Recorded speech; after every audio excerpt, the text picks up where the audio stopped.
ଗୋଟିଏ ଛୋଟ ଗାଁରେ ଜଣେ କୃଷକ ରହୁଥିଲେ। ସେ ପ୍ରତିଦିନ ସକାଳୁ କ୍ଷେତକୁ ଯାଇ କାମ କରୁଥିଲେ। ଏକଦିନ ବହୁତ ଗରମ ପଡ଼ିଲା। ସୂର୍ଯ୍ୟ ତେଜରେ ତପୁଥିଲା। କୃଷକ ବହୁତ କ୍ଳାନ୍ତ ହୋଇପଡ଼ିଲେ।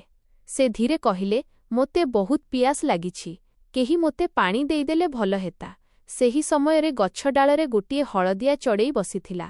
ସେ କୃଷକଙ୍କ କଥା ଶୁଣିଲା।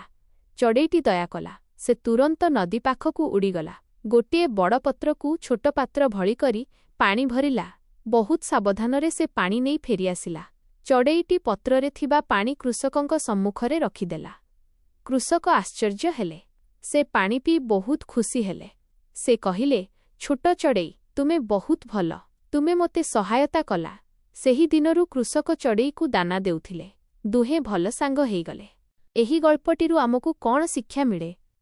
ପରୋପକାର, କାହାକୁ ବିପଦ ସମୟରେ ସାହାଯ୍ୟ କରିବା ସବୁଠାରୁ ବଡ଼ ପୁଣ୍ୟ।